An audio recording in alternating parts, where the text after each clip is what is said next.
Hemos aprendido la historia así. Dios crea un paraíso perfecto, el Edén, un ángel glorioso, Lucifer, se llena de envidia, se rebela y lo arruina todo. La humanidad cae, el pecado entra en el mundo y Jesús se convierte en el plan B desesperado de Dios para arreglar el desastre. Es una historia de reacción de un creador tomado por sorpresa. Pero, ¿y si esta historia, la historia que contamos todos los domingos, está fundamentalmente incompleta? ¿Y si la caída de Adán no fue el final del plan original, sino el verdadero comienzo del plan secreto? ¿Y si el Edén no era el objetivo final, sino solo el prólogo de una historia mucho más grande, una historia que requería la oscuridad para que la luz pudiera tener significado? ¿Qué revela realmente la Biblia sobre el primer rebelde? Imagina al querubín ungido, descrito en Ezequiel, caminando entre piedras preciosas, perfecto en sus caminos desde el día en que fue creado, hasta que se halló en él iniquidad. La pregunta que ha atormentado a la teología durante milenios no es cómo cayó, sino por qué se le permitió caer. Y si su rebelión no fue un acto de independencia caótica, sino un evento soberanamente permitido, la primera etapa necesaria para que algo infinitamente más glorioso que la obediencia robótica del Edén pudiera nacer? ¿Y si para Dios el amor genuino y elegido valía el riesgo de una rebelión cósmica? Esto nos lleva a la paradoja más profunda de la fe. Si Dios es omnisciente, Él sabía que Lucifer caería incluso antes de crearlo. Si Él es omnipotente, podría haber chasqueado los dedos e impedido la rebelión antes de que comenzara. Y si Él es totalmente bueno, ¿por qué crearía conscientemente a un ser que sabía que se convertiría en la fuente de todo el mal, dolor y sufrimiento de la historia? ¿No convierte eso a Dios en el autor del mal? ¿O será que estamos haciendo las preguntas equivocadas? Estamos a punto de desentrañar la aparente contradicción entre la soberanía absoluta de Dios y la aterradora existencia de Satanás, y la respuesta podría redefinir todo lo que sabes sobre el plan divino. Si tú, al igual que nosotros, crees que la Biblia es más profunda que las historias superficiales y te encanta desentrañar los secretos ocultos entre líneas de las Escrituras, estás en el lugar correcto. Este no es solo un canal, es una expedición a las verdades más complejas de la fe. La respuesta a la paradoja de Lucifer no está en la tradición, sino en el texto, y hoy vamos a descifrarla juntos. Para continuar este viaje y desentrañar más misterios como este, tu participación es esencial. Si ya te has sentido intrigado, haz clic en el botón Me gusta ahora mismo, suscríbete al canal para no perderte ninguna revelación y comenta abajo desde qué ciudad o país nos estás viendo. Queremos conocer a nuestra comunidad de exploradores de la fe. Ahora, prepárate. Vamos a volver al principio de todo. Para entender el plan, primero debemos deconstruir la imagen que tenemos del enemigo. Olvida el tridente y los cuernos. Esa es una invención medieval. En el pensamiento judío antiguo, la figura era mucho más compleja. En el libro de Job, por ejemplo, no encontramos a un dios del mal rival, sino a Hasatán, en hebreo, literalmente el acusador o el adversario. Él se presenta en la corte divina, Job 1:6, no como un rebelde fugitivo, sino como un miembro de esa corte, un fiscal celestial. Su función es probar la justicia de los hombres. Y el punto crucial es este. Él solo actúa con el permiso explícito de Dios, dentro de límites rigurosamente establecidos. Esto es fundamental. No es un poder opuesto, sino una fuerza subordinada. Esta es una distinción teológica radical que el mundo antiguo no conocía.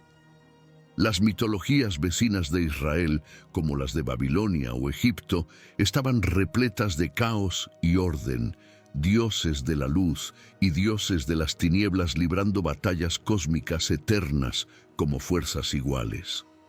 Sin embargo, la narrativa bíblica es singular y deliberada. El adversario de Dios no es otro Dios, es una criatura. Ya sea un querubín caído o un acusador celestial, él opera estrictamente dentro de los límites soberanos del Creador. No puede hacer nada que Dios no permita. Esto invalida la idea de una guerra entre dos poderes iguales y nos obliga a preguntar, ¿cuál es el propósito de un adversario permitido? Ahora, vayamos al escenario, el Edén. La tradición lo ve como la cúspide de la creación, el objetivo final que se perdió. Pero, ¿y si el Edén fuera, en realidad, el punto de partida? Un prototipo. Génesis 2 describe un lugar de inocencia protegida, un jardín útero, donde la humanidad existía en obediencia instintiva, sin conocimiento del bien o del mal. Era un lugar de perfección, sí, pero una perfección no probada. Adán y Eva no podían elegir amar a Dios, pues no había alternativa real. Eran inocentes, pero de una inocencia infantil, no de una virtud probada. Su obediencia era la única opción disponible, y una obediencia sin elección no es amor, es programación.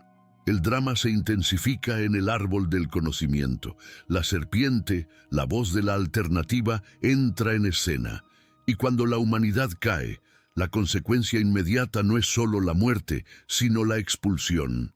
Génesis 3:24 nos dice que el hombre fue desterrado al oriente del Edén.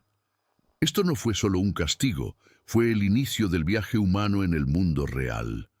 Fuera de los muros protegidos del jardín, en el desierto y el caos de la tierra al oriente, la fe, la resiliencia y la verdadera elección se vuelven por primera vez no solo posibles, sino necesarias.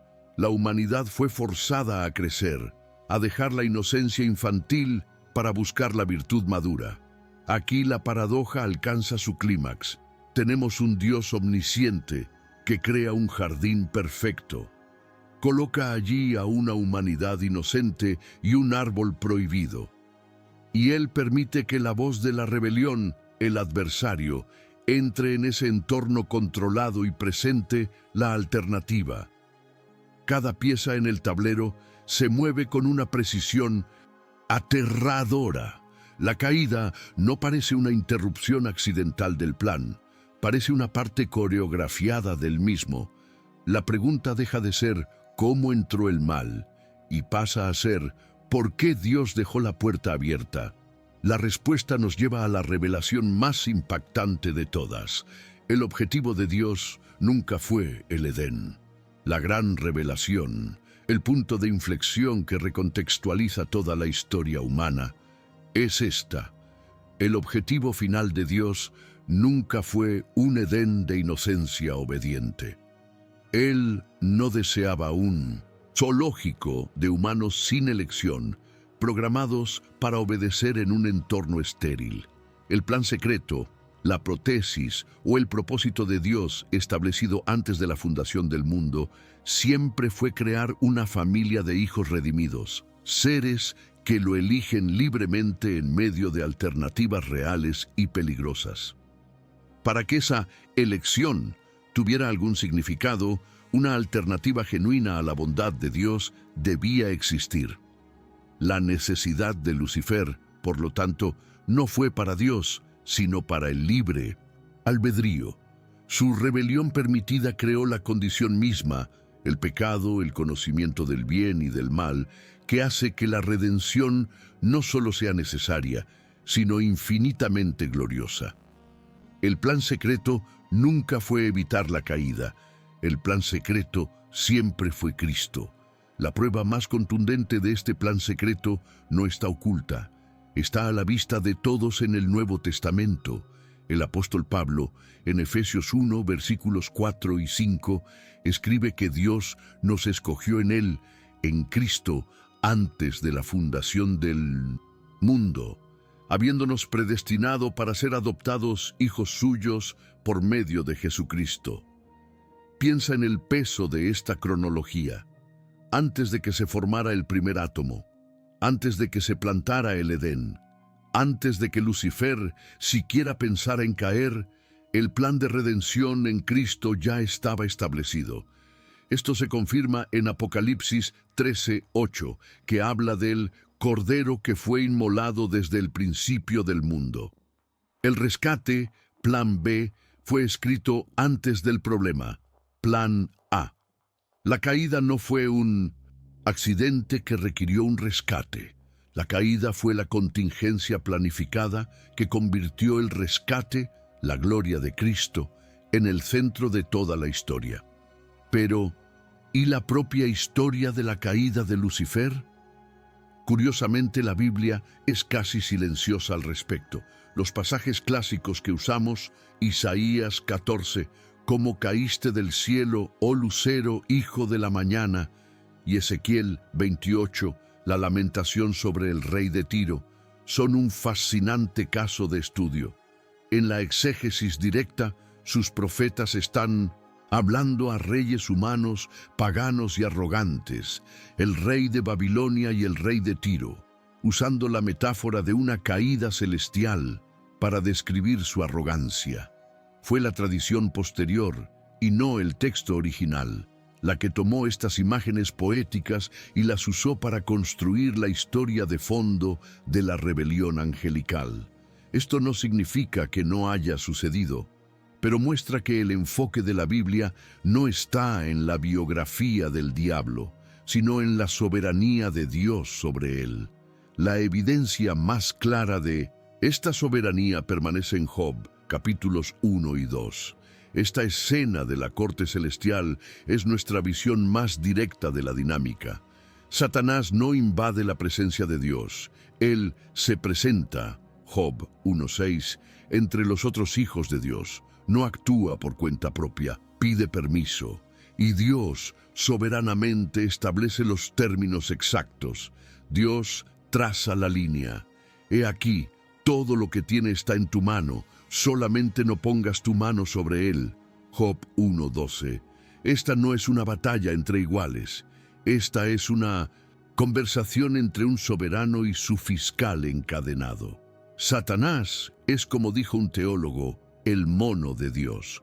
Solo puede hacer lo que se le permite, y todo lo que se le permite es, en última instancia, usado para el propósito mayor de Dios. Volvemos entonces a la serpiente en Génesis 3. Ella no niega la orden de Dios, la retuerce, no ofrece una mentira completa, ofrece una peligrosa verdad a medias. Seréis como Dios, sabiendo el bien y el mal. Génesis 3:5. Y aquí está el punto crucial. Ellos realmente obtuvieron ese conocimiento. La serpiente, la mensajera de la rebelión, se convirtió en el catalizador que sacó a la humanidad de la inocencia infantil y la forzó a la madurez moral. Este conocimiento del bien y del mal es la definición misma del libre albedrío.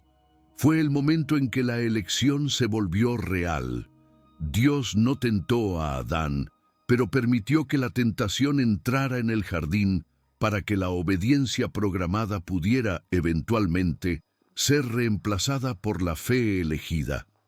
Este mecanismo, usar lo negativo para producir un positivo mayor, es el corazón de la teología de Pablo. En Romanos 5:20, él resume perfectamente la tesis. Pero la ley se introdujo para que el pecado abundase, mas cuando el pecado abundó, sobreabundó la gracia.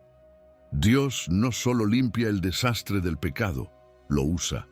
Él permite que el pecado, el mecanismo de Lucifer, abunde para que la gracia, el mecanismo de Cristo, pueda sobreabundar. La gracia no es solo un antídoto, es una respuesta exponencialmente más poderosa. La oscuridad de la caída se convirtió así en el lienzo de terciopelo negro contra el cual el diamante deslumbrante de la gracia de Dios pudo ser exhibido en toda su gloria. Y si la historia cósmica es demasiado vasta, mira cómo Dios usa esta misma herramienta a nivel personal. El apóstol Pablo, en 2 Corintios 12:7, describe su aguijón en la carne. No lo romantiza. Lo identifica claramente como un mensajero de Satanás, enviado para abofetearlo. Oró 3 veces para que Dios se lo quitara. ¿La respuesta de Dios? No. ¿Por qué? Para que no me enalteciera. Dios permitió que un agente del mal atormentara a su siervo más fiel, no por castigo, sino por un bien mayor, la humildad. Dios usó el ataque del enemigo para producir el fruto del Espíritu. Este es el plan secreto en microcosmos. Dios usando lo que Satanás pretende para el mal, para forjar un bien mucho mayor. Por lo tanto, la narrativa bíblica se destaca de todas las demás mitologías del mundo antiguo. No tenemos dioses del caos y del orden en una lucha eterna.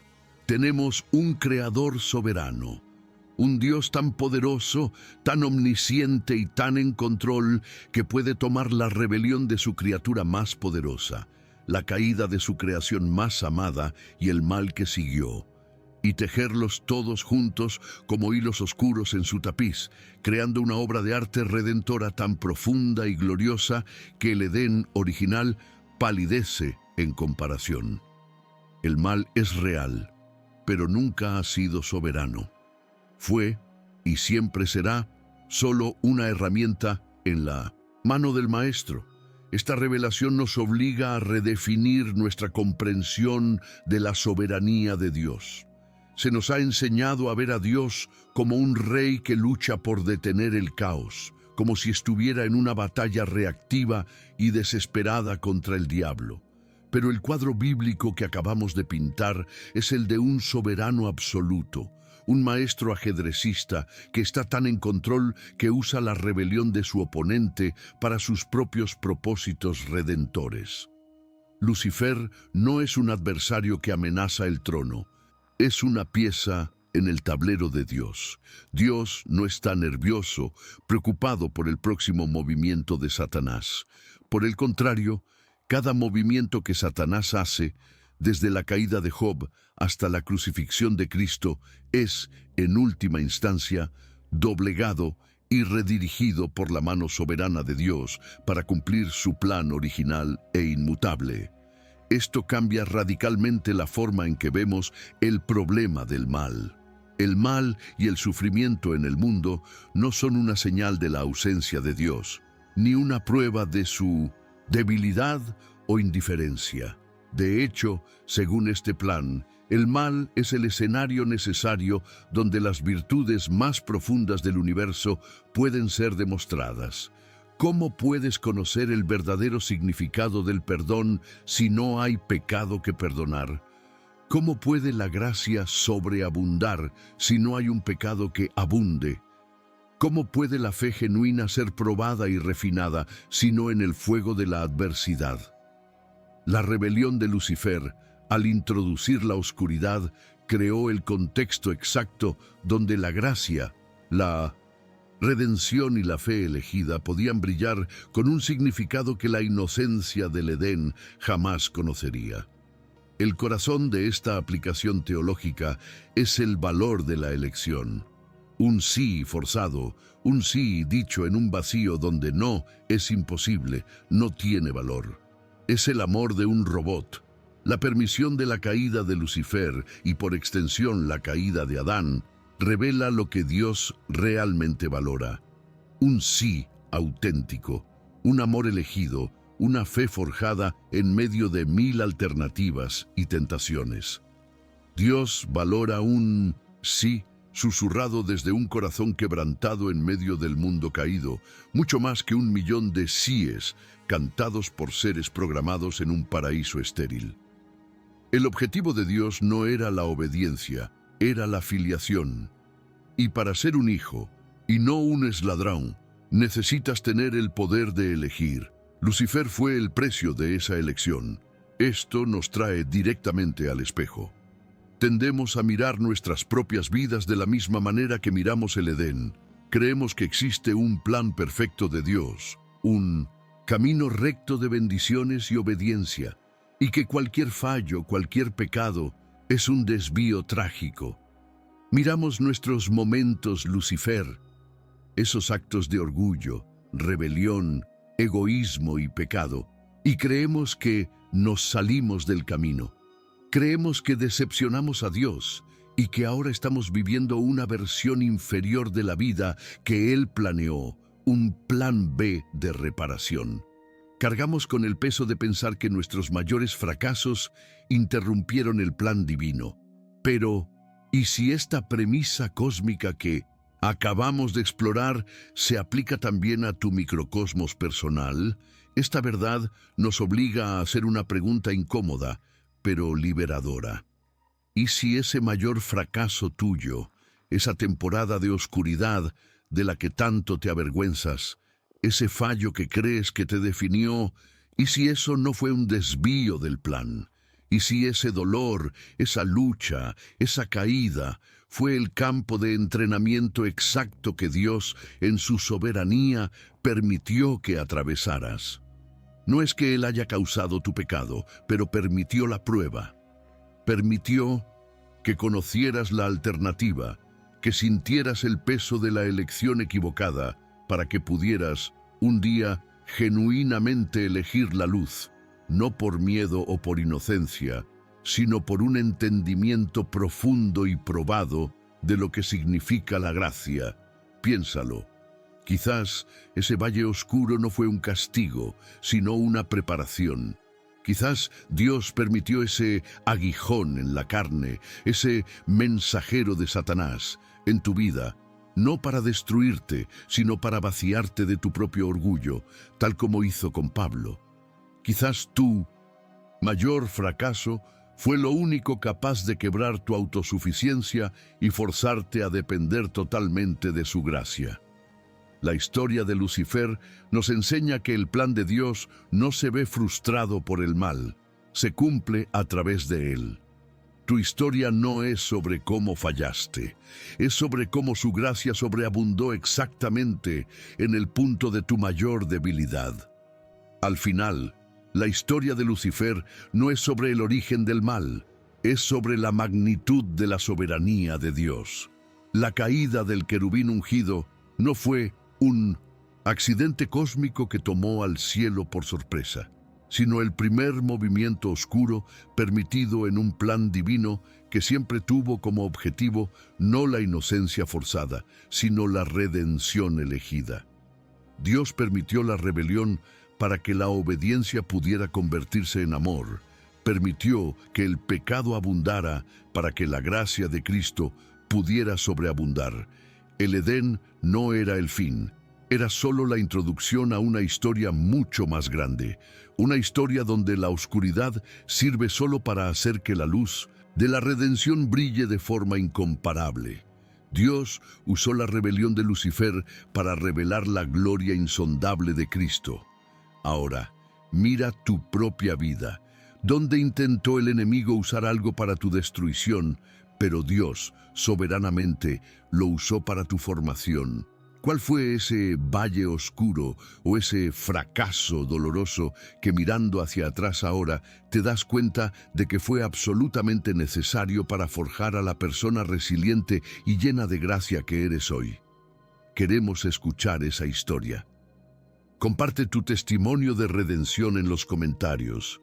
Tu historia puede ser la luz que otra persona necesita ver. Y si este mensaje resonó en tu corazón, si aún no lo has hecho, suscríbete ahora para continuar desentrañando estos misterios con nosotros. Recuerda esto, el plan de Dios para tu vida no es tan frágil como para que tu mayor fracaso pueda romperlo. Por el contrario, el plan de Dios es tan robusto que Él tomará tu mayor fracaso y lo convertirá en el cimiento de tu mayor fortaleza. Liltos Oscuridad no es el final de la historia, es solo el prefacio de su gracia.